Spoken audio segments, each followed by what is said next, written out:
Ladies and gentlemen, we got him. Years ago, we did a podcast where we talked about this topic, and I've mentioned it other places, Boxmack and elsewhere, that in the Rhode Island area where we grew up, there was a commercial for Express Cars and Credit. It was a lady saying, help, help, I need a car, but my credit is terrible. And then a guy leaped out from behind a car in a Superman suit, and he said, I'll help, I'm Super Credit Man. And he has, like, you know, an inflatable steel beam, and he says, if I can bend steel with my bare hands, I can improve your credit faster than a speeding bullet, guy. And I always remembered the way he said bullet for some reason. Bullet. There's a certain O shape to that. Faster than a speeding bullet. But anyway, famous commercial for our area. Everybody's got a cheesy commercial for their area, all across the country, I imagine. This was ours, and it played all the time. If I didn't see it 200 times, I didn't see it once. And then when it occurred to me years later that I'd like to watch it again, lost media, vanished. Yeah, and there was Reddit threads that were like, hey, do you remember this commercial? This is before we even were talking about it. So people were looking for it and couldn't find it or didn't have access to it. And what I found so shocking about that is nothing is lost media anymore. And it's even more rare that something is so prominent in the public consciousness. Everybody remembers it.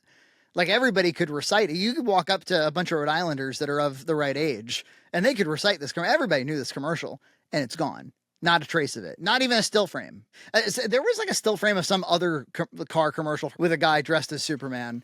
In fact, I think it was Asian. And I was like, that's not my baby. But anyway, I even, I had this kind of desire maybe to make a documentary called The Search for Super Credit Man. But Kevin has been a longtime viewer. We ran into Kevin at years ago at the Little Compton Road Race during some content. Yeah, I made a brief appearance.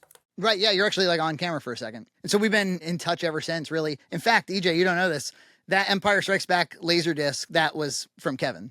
Oh, okay. Well, thank you. It's right behind me, No actually. problem. So what do my wandering eyes see last night? But some Facebook posts very suddenly. A spark of activity. Oh my God, I found it.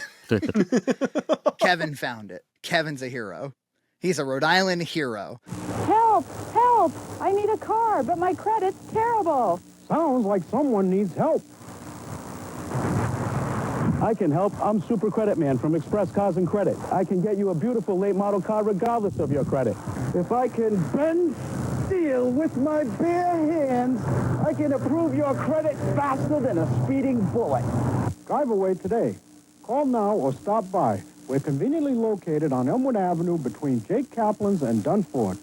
So tell us the story. Well, I remember when I first met you that day, you brought up the documentary you were thinking about Super Credit Man. I have a set of Holy Grail commercials or TV things I've been looking for. That was just one of them. I think of a commercial, whatever. I'm like, oh, I want to see, remember, I feel like chicken tonight, that commercial. Of course. I go on YouTube, it's there. The A1 commercial, it hits you here, and it hits you right there. I'm like, I want to see that again. Go on YouTube, it's there. It gets you here, and it gets you right here. A1 Bold, yeah, that's what I'm in the mood for. Original A1 and new A1 Bold. They're how steak is done. I want to see Super Credit Man. All I find is people wondering, where is this fucking commercial? I'm like, oh God, like, I've got all these tubs of VHS tapes that I've been meaning to go through. You know, I kept a notebook, mostly wrestling, whatever. And I'm like, I got to have it somewhere. So I'm like, one day I'm going to dig deeper into these tapes and find them. And then I started a YouTube channel, and I've just been putting up like old commercials. And I used to be involved in public access wrestling, so I've been putting up old matches that I did and whatnot. Like in the Fall River area, or where were you doing that? It was out of Warwick originally, then went the ring went to Coventry, then the ring moved to East Providence. We kept getting kicked out of people's yards. It was USWF. I did a lot of other public access things. My friend Rob did Living in SCLA. He was a guest on the Jenny Jones show, if you remember that back in the day. There was a show about public access shows. Yeah, so I was always involved in that. So I started putting all that shit up, old public access. I had the, remember the Kiss guy? They made fun of him on Family Guy. He had the Kiss show in Rhode Island, the public access show, Rock and Roll Night. So I've got all that shit somewhere. So I'm like, you know what, like, people always talk about like the Kiss guy and Daphne's Madhouse. I'm like, let me find all that shit and just put it on there. I'm like, I'm gonna find that commercial as I'm going through it. I just know I am. And what do you got? Just tubs and tubs and tubs of VHS tapes? Yeah. Thing is though, a lot of them got ruined throughout the years in like floods. There's been 2 different floods at my mom's house where they used to be, and like so a lot got ruined. So I'm like, oh shit, maybe it survived, maybe it didn't. But then like I was going through this tape yesterday. This guy right here. no label as You should auction that thing off. I know. yeah, because like I can't like I don't know dates, so I'll find like a movie commercial. I'm like, oh, what year did this movie come out? So okay, this tape was from 1998. So this particular one was 2001. So I'm like, yeah, there's no way it's gonna be on here because I didn't remember it going that far. I thought it was more of a late 90s thing. I did too. And then I started seeing people on Reddit being like, oh, it was early 2000s. I was like, oh. And as a matter of fact, you might remember we were like, John said, oh, I've got hard drives and hard drives worth of TiVo. And if it was early 2000s, it might be on the TiVo recordings. I think I have some of them on my TiVo. That would be a fun thing to do. Go through the TiVo. I have a TiVo. I last used 2006. Maybe you got a Super Credit Man. Yeah, maybe Super Credit Man's on there. It's possible. There's probably 100 hours of TV on there. Yeah, so I popped this one in, and then it was like wrestling, of course, because I used to work third shift at the Sam's Club in Seekonk, and so my mom would just hit record on the thing for me because I was a big wrestling fan. So I guess like I never turned this off when I got home because it just kept recording. So it went like from SmackDown. Then I went like episodes of Spin City and Dawson's Creek. I'm like, oh, there's good commercials on here. And then it got to Jerry Springer show. I'm like, oh God, with Jerry Springer, I'm like, this is supposed to be recorded into the morning. And so then like sure as shit, like it was a sex hotline commercial. and then it started like Express Cars and Credit. I'm like, no. Then like the dude jumps out with the suit on. I'm like, oh shit. I fucking woke up the entire house. I'm like, I fucking found it, Mom! Because my wife knows I've been trying to look for this fucking thing. And so she's like, oh, you found this. I rewound it. But I rewound to the sex tape. Baby, look at this. You got to see this. Yeah, the 1-900 ad. And like, so it's all bikini girls. And my daughter's like, what the fuck did you wake me up for? The 90s were crazy, honey. Don't worry about this. I'm like, it's the one after. It was pretty momentous. I was pretty...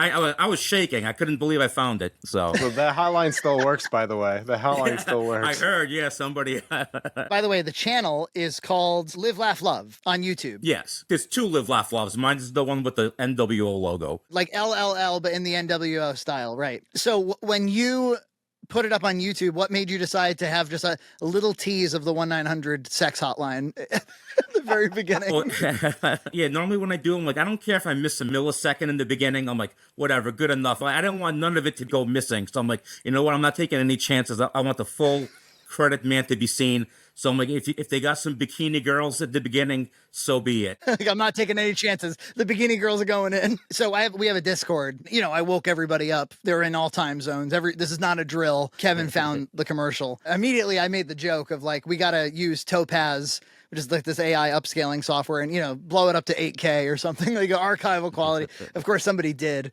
It doesn't look quite right, but they did use the Adobe Podcast filter to take out that hiss, so the audio is quite nice. Help! Help! I need a car, but my credit's terrible. Sounds like someone needs help.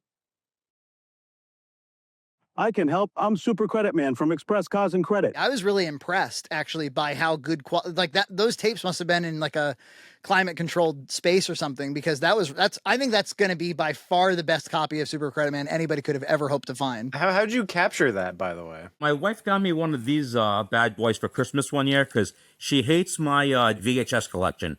She just wants them like gone. So I think she got me. It was like a hint. Like, digitize these, get them the fuck out of the house. So. Merry Christmas. For whatever reason, I can't do anything over an hour, and then the audio and the video gets all jacked up. So, but that's it. Yeah, I'm doing rather short things, and like most I've ever done is like episodes of TV shows, like 30 minutes. So part of the fun of this whole thing is, on the one hand, it's pretty inconsequential to find a ridiculous, campy commercial from the early 2000s. Oh yeah, nobody at work cared today. I'm like, I found the Super Credit Man, except my boy Eli. Shout out Eli, he cared. He showed some interest, but good guy, Eli. For those of us who do care, is it just because it was otherwise lost Rhode Island history? I think so. A lot of the commercials I have been saving are like the local ones. Yeah, because I think all the other ones, like the national commercials, pretty easy to find. You got like, the pool is bigger, but these are special to us. I love me some Rhode Island history. Like, I hope to find some like other weird shit I've been looking for, like the Lovett, Sheffrin, Galogli, and Harnett lawyer commercial. I haven't come across one of those yet from back in the late 80s. So have you, in your searches, come across anything that you have not been able to find on YouTube? Anything like this? Nothing.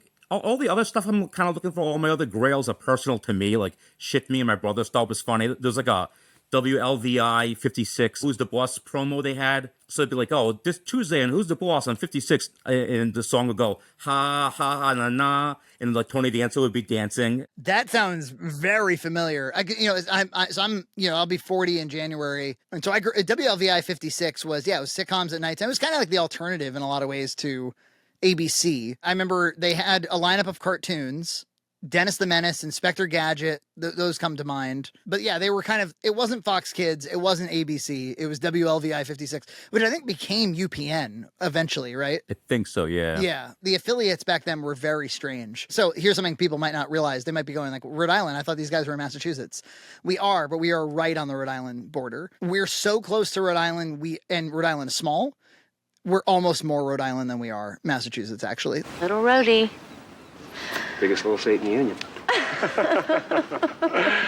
Yeah. People say, oh, John has a Rhode Island accent. Yeah, because especially where John lives, he's like almost in the heart of Rhode Island. Frozen dinners, I might pick up some too since I'm here. And so what that meant was for over the air, UHF, we got Boston and we got Providence. And Providence came in more clearly. Fox 64 was Providence, and Fox 25 was Boston, and Fox 25 came in kind of fuzzy. It's funny because growing up, I grew up in East Providence, and we're right on the Seekonk line. I just thought Seekonk was part of East Providence. I had no idea. You know what I mean? When you're younger. Well, so Live, Laugh, Love is the channel. Now we can make 1 million. It's like at the end of Independence Day where they finally figure out how to take down the mothership, and they send out the broadcast to say, now we know how to take the son of a bitch down. Now we can make sure this thing is protected for the rest of time. The most impressive thing about this whole thing is watching it felt like I've already seen it because Frankie described it so well. Like the memory he imprinted onto me, every beat for beat, the accent, everything. So it was like, wow, this collective memory of the Providence, Rhode Island area has now been manifested. It's pretty magical. It was a shot of like a bulletin board and a woman goes, help, I need to buy a car, but I have no credit.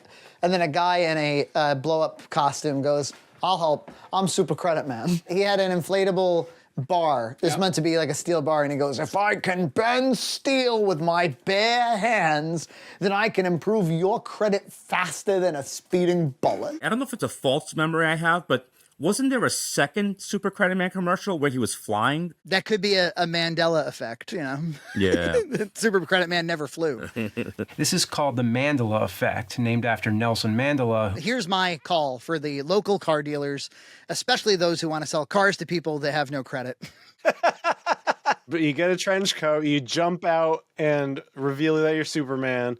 You are wearing the David Cornsweat prototype outfit where he doesn't have the trunks. You need to see the faint outline of his penis in the Superman outfit. Somehow when you don't have trunks, you instantly look out of shape. The trunks shape you up a little bit. The David Cornsweat prototype didn't have trunks and he looked like a rectangle and it was weird. You can improve your credit faster than a speeding bullet. Faster than a speeding bullet. We can get you a top-of-the-line car. I can get you a beautiful late model car regardless of your credit. What about the trench coat is inspired? The way he leaps out of a trench coat? That's only It's a few frames. I forgot all about the trench coat, actually. Yeah, that wasn't in my memory. I never mentioned a trench coat. What I do remember very well was the shot of the billboard and this ADR line of this woman going, help, I have bad credit. I remember that. Maybe it was because it was in mono and it was over the air. But I remember the audio on her line being dog shit. The worst audio and it ever. is. And it's, you know what? It sounded okay in your recording. It wasn't too bad. Help! I need a car, but my credit's terrible. He must have been proud of that billboard. I remembered him being older, too. So I was kind of surprised when he was a younger man. Like, maybe because I was younger back then, so everyone looked older to me. But, like, Super Credit Man was kind of young. Turns out, like, Super Credit Man's probably, like, 31, you know? Yeah. Which, back then, I'm like, oh, this old fuck. The guy who plays Super Credit Man, I think he probably is funny. Probably he's a I think he's like one of these wise asses from this area who's like, let's do Super Credit Man for a commercial. Well, hey, listen, in all seriousness, it has a highlight of my year. Maybe it's because we grew up in a time when media was not easily stored. Right, you could tape things off TV. Like, I remember when DVD came out, and just the notion that you could easily own an entire series, every last episode of it, was like, what? I'll never have to go without my favorite episode of this show or that show ever again. Because when we were kids, maybe the younger people don't realize this. It's like, if Rudolph came on, because they would say on Tuesday it's going to be Rudolph, And if you missed Rudolph and you didn't tape it, like, you wait until next year for Rudolph. It wasn't, Yeah. you know, remember, kids, at midnight or 1 a.m. or whatever, they played the national anthem and television went off. And if a show did come off on VHS, they would only have like 3 of the episodes or something on the VHS. So yeah, the era of lost media was rampant. But now, like, I took for granted that you'll never lose there's not one lost piece of media anymore. And this was one. You know, it wasn't trivial. It was something that we all remembered. So you did Rhode Island a service. And when you said wrestling tape, I was like, of course it's a wrestling tape. Like, that's like exactly where you would find it, is on on taped wrestling. Yeah, I was nervous though, because I always remember it being like a daytime TV commercial. I'm like, I didn't record too much daytime TV, so I wasn't sure if I would have it. But you know what? I watched a lot of SmackDown in 2000, 2001. And that's probably where I saw that commercial. Maybe people don't remember. Raw was still on USA, right? And SmackDown was on UPN. And so UPN was a UHF channel, so you got that over your antenna. But you would have had to pay for cable if you wanted USA. So I watched SmackDown and not Raw for that reason. So I was always missing Raw. I'd always have to get, caught up. There was like some Boots commercial they would always play. That sticks out in my mind. yeah, Lugs. Lugs Yeah, I think it was Boots. a Lugs, yeah. And there was like a Lipton iced tea Sylvester Stallone commercial where he's claymation. Nothing's over. Yo, that's no, it was Brisk. That's Brisk, baby. Yo, that's Brisk, baby. That would play a lot, and that was a really cool commercial. It was kind of that celebrity death match. Give me something to drink. Well, I can't concentrate. It's over, Rock. Now that it's over, just give me something to drink. I think what's remarkable about that commercial is that Sly does the voice in it. It's really him. That's really him? Oh my god. Yeah, that's not an impersonator. That's Brisk, baby. Yo, that's Brisk, baby. Everybody, go forth, watch the commercial a few thousand times. I see that it's already up to like 800 views, which for like a local area, that tells you like maybe nobody at work cares, but there's a cohort of us out there who cares about Super Credit Man, and he's secure. Oh yeah, my channel is real small, so like for one of my videos to be like at 800 views in almost 24 hours, I'm like, what is going on? It's been a wild almost 24 hours, so I'm enjoying it. All right, Kevin, thank you, seriously. Can I plug one more thing in addition to my YouTube? Of course. I also do some podcasting with the North-South Podcast Network. It's on YouTube and all podcast platforms, so if you want to see that, check it out. What do you guys talk about? Wrestling. Yeah. Well, they have like all different podcasts as part of the family. They have one, Chronoso. It's doing WWF in order. So we just did Royal Rumble 91. So I do some stuff with those guys. So check it out. You have a favorite Royal Rumble? Yeah, 92, the one Flair won. Mine is 01, where Kane nearly wins and Austin wins, but Drew Carey comes out. That's 2001. I think it's the best storytelling is in that one. Hall of Famer Drew Carey. Hall of Famer Drew Carey. That's right. And the Honky Tonk Man. Kane breaks his guitar over his head. Super Credit Man should have come out. Fuck. Somebody out there, go into one of your many WWE video games and design Super Credit Man. And please have him battle, I don't know, maybe a woman with bad credit, perhaps. Or a woman with good credit. I think the ones with bad credit are on his side. Or the Bikini Girls from the beginning of the commercial. Yes, there it is. The 1-900 Girls versus Super Credit Man. Design that in your video game. All right, Kevin, thank you so much. No problem. Thanks for having me. Welcome back to Kiss Forum, Rhode Island Public Access's most popular show about Kiss. Welcome to Rock and Roll on Hype. Gonna have a little round table talking about the Kiss merchandise. If I can bend steel with my bare hands, I can approve your credit faster than a speeding bullet.